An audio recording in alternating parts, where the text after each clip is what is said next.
Hello నమస్తే, నేను journalist YNR. Social మీడియాలో ఓ పోస్ట్ పెట్టడానికి సంబంధించి మీరెవరూ ఇంకెప్పుడు భయపడాల్సిన అవసరం లేదు. మీ భావ ప్రకటన స్వేచ్ఛగా వాడుకోవచ్చు. భావ ప్రకటన పేరుతో పోస్టులు పెట్టినా, భావ ప్రకటన పేరుతో మీ అభిప్రాయాన్ని సోషల్ మీడియాలో వ్యక్తం చేసినా కేసులు పెట్టి వేధిస్తామనే ప్రభుత్వాలకు చెంపలు పగిలేలా ఆంధ్రప్రదేశ్కు సంబంధించిన హైకోర్టు నిన్న ఒక సర్క్యులర్ జారీ చేసింది. సోషల్ మీడియాలో ప్రతి వ్యక్తి తనకు సంబంధించిన అభిప్రాయాన్ని నిరభ్యంతరంగా వ్యక్తం చేయవచ్చు. ఆ అభిప్రాయం ప్రభుత్వానికి నచ్చేలా, ప్రభుత్వానికి డబ్బా కొట్టేలా ఉండాల్సిన అవసరం లేదు అనే విషయాన్ని కూడా కోర్టు చెప్పినట్లు అర్థం చేసుకోవాలి. ఇటీవల తెలుగు రాష్ట్రాల్లో సోషల్ మీడియాలో ఎవరైనా పోస్ట్ పెట్టినా, ప్రభుత్వానికి వ్యతిరేకంగా ఎవరైనా మాట్లాడినా, ప్రభుత్వాన్ని ఎవరైనా ప్రశ్నించినా, లేకపోతే ప్రభుత్వాన్ని ఎవరైనా ప్రశ్నించినప్పుడు ఆ ప్రశ్నిస్తూ వేరే వాళ్ళు పెట్టిన పోస్ట్ని షేర్ చేసినా, చివరికి వాట్సాప్లో ఒక స్టేటస్ పెట్టినా, వాట్సాప్లో ఏదైనా మెసేజ్ షేర్ చేసినా కేసులు పెట్టి రోజుల తరబడి జైళ్ళలో ఉంచుతున్నారు. కేసులు పెట్టి వేధింపులకు గురి చేస్తున్నారు. ఒకే అంశానికి సంబంధించి డజన్ల కొద్దీ పోలీస్ స్టేషన్లో కేసులు పెట్టి ఒకదాని తర్వాత ఒకటి ఆ కేసులు పీటీ వారెంట్లు వేస్తూ రోజుల తరబడి జైలు జీవితం గడపాల్సిన పరిస్థితి తీసుకొస్తున్నారు. వాళ్ళు పెడుతున్న కేసులు తప్పుడు కేసులే అయినప్పటికీ మ్యాజిస్ట్రేట్లు ఎఫ్ఐఆర్ నమోదు చేసిన తర్వాత ఇమీడియట్గా రిమాండ్ ఇస్తూ ఉండడంతో చేయని తప్పుకు అది తప్పే కాని సందర్భంలో కూడా జైలు జీవితం గడపాల్సి వస్తుంది అనేక మంది సాధారణ వ్యక్తులు. చాలా సందర్భాలలో ఇటువంటి కేసులు చూస్తున్నాం. ఇటువంటి కేసుల కారణంగా ఇబ్బందులు పడుతున్న వాళ్ళనే చూస్తున్నాం. మా ఊర్లో రోడ్డు బాగాలేదు అని పోస్ట్ పెడితే కేసులు పెడుతున్నారు. మాకు టైంకు రేషన్ రాలేదు అని అడిగితే కేసులు పెడుతున్నారు. ఈ ప్రభుత్వం వచ్చి ఏడాది అవుతుంది, ఇంకా సంక్షేమ కార్యక్రమాల సంగతి ఏంటని పోస్టు పెడితే కేసులు పెడుతున్నారు. ఇలా కేసులు పెట్టి బెదిరించాలనుకుంటున్న ప్రభుత్వాలకు హైకోర్టు నిన్న షాక్ ఇచ్చినట్లు అర్థం చేసుకోవాలి. హైకోర్టు నిన్న క్లియర్గా ఒక సర్క్యులర్ జారీ చేసింది. అందరూ మ్యాజిస్ట్రేట్లకు కూడా దీన్ని పంపించింది. మ్యాజిస్ట్రేట్లకు ఒక వార్నింగ్ తరహా సర్క్యులర్గా దీన్ని చూడాలి. మ్యాజిస్ట్రేట్లు సుప్రీంకోర్టు చెప్పిన తీర్పుని ఏమాత్రం పట్టించుకోకుండా, సుప్రీంకోర్టు ఏం చెప్పిందో కనీసం స్టడీ చేయకుండా, ఎఫ్ఐఆర్ నమోదు చేసి పోలీసులు మీ దగ్గరికి తీసుకురాగానే మెకానికల్గా మీరు వాళ్ళకి రిమాండ్ విధించేస్తున్నారు. ఇది సరైనది కాదు. ఇది పౌరుల హక్కులకు భంగం కలిగించేది. పౌరుల హక్కులకు భంగం కలిగించటం ఎవరైనా చేస్తే కాపాడాల్సిందే మనం కదా. అటువంటి మనం కనీస పరిశీలన లేకుండా రిమాండ్కి విధించడం సరైనది కాదు అని చెప్పింది. దానికి సంబంధించి హైకోర్టు 2 కీలకమైన తీర్పులను కూడా మెన్షన్ చేసింది. ఒకటి ఆర్నేష్ కుమార్ వర్సెస్ బీహార్, జూలై 2, 2014లో ఇచ్చిన తీర్పు ఇది. అలాగే ఇమ్రాన్ ప్రతాప్ గది వర్సెస్ గుజరాత్ 2025 మార్చి 28, ఈ సంవత్సరం మార్చిలో ఇచ్చిన తీర్పు ఇది. ఈ 2 అంశాలకు సంబంధించి సుప్రీంకోర్టు స్పష్టమైన ఆదేశాలను జారీ చేసింది. రాష్ట్రంలో కూడా ఆ ఆదేశాలు తప్పనిసరిగా పాటించండి అంటూ మ్యాజిస్ట్రేట్లకు హైకోర్టు చెప్పింది. హైకోర్టు ఏం చెప్పింది అనే దానికి సంబంధించి హైకోర్టు చెప్పిన వర్డ్స్ని నేను నా పదాలుగా కాకుండా హైకోర్టు చెప్పిన పదాలుగానే మీ దృష్టికి తీసుకొస్తున్నాను. రాష్ట్రంలో కూడా ఆదేశాలు ఖచ్చితంగా సుప్రీంకోర్టు ఆదేశాలు పాటించాలి. 7 ఏళ్ల లోపు శిక్ష పడే కేసుల్లో యాంత్రికంగా పలువురు మెజిస్ట్రేట్లు నిందితులకు రిమాండ్ విధిస్తున్నారు. ఇది ఏమాత్రం సరికాదు అని హైకోర్టు చెప్పింది. సోషల్ మీడియా పోస్టులు, కామెంట్స్కు సంబంధించి కేసుల్లో ఆదేశాలు జారీ చేసే ముందు మ్యాజిస్ట్రేట్లు ఎఫ్ఐఆర్ను సమగ్రంగా పరిశీలించాలి అని చెప్పింది.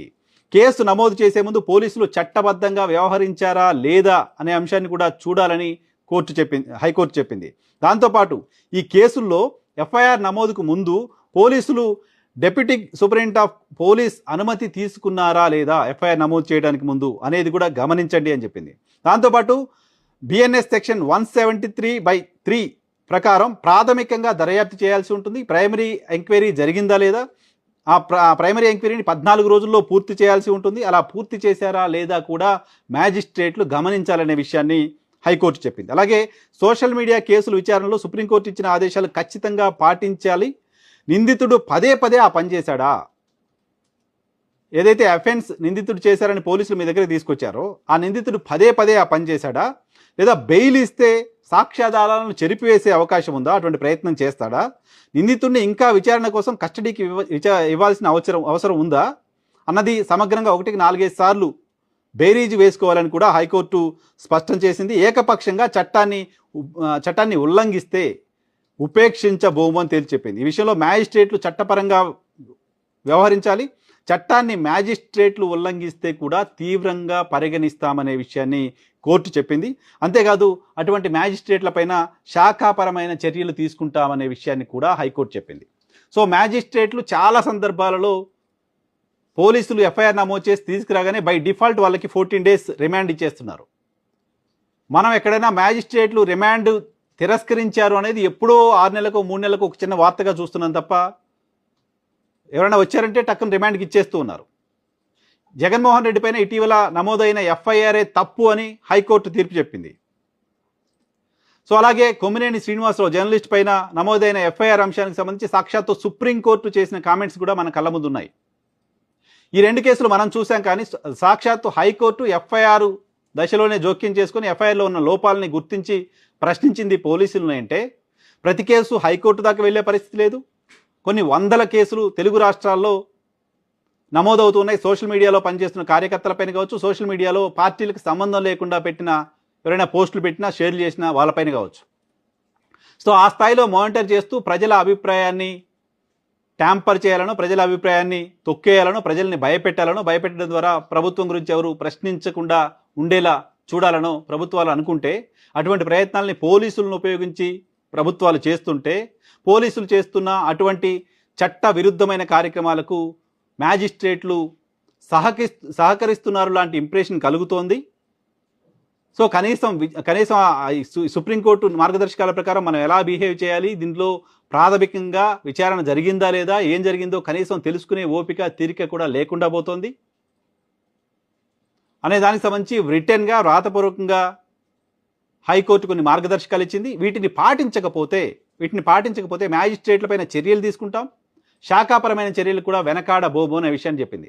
సో ఇది ఆంధ్రప్రదేశ్లోనూ తెలంగాణ రాష్ట్రంలోనూ సోషల్ మీడియా కార్యకర్తలపైన తప్పుడు కేసులో పెడుతున్న పోలీసులకు కూడా వార్నింగ్ లాంటిది. పార్టీలు చెప్పాయి, అధికారంలో ఉన్న వాళ్ళు చెప్పారు, కేసు పెట్టేద్దాం, లోపలేసేద్దాం, బెదిరించేద్దాం అని అనుకుంటే తస్మాత్ జాగ్రత్త. న్యాయ వ్యవస్థ ఉంది, న్యాయ వ్యవస్థ మీరు చేస్తున్న తప్పుల్ని గమనిస్తోంది, న్యాయ వ్యవస్థ మీరు వంకర దారిలో వెళ్తున్నారనే విషయాన్ని కూడా ప్రతినిత్యం గమనిస్తుంది. మీరు వంకర దారిలో వెళ్ళి కేసులు నమోదు చేస్తున్నారనే విషయాన్ని కూడా న్యాయ వ్యవస్థ గమనిస్తుంది అనే విషయాన్ని పోలీస్ అధికారులు తెలుసుకోవాలి. ప్రభుత్వాలు చెప్పాయని, నాయకులు ఆదేశించారని కేసులు పెట్టుకుంటూ వేధిస్తూ పోతామంటే కోర్టులకు సమాధానం చెప్పాల్సిన అవసరం ఉంటుంది. శాఖాపరమైన చర్యలకు కూడా ఈవెన్ పోలీస్ అధికారులు కూడా సిద్ధం కావాల్సి ఉంటుంది.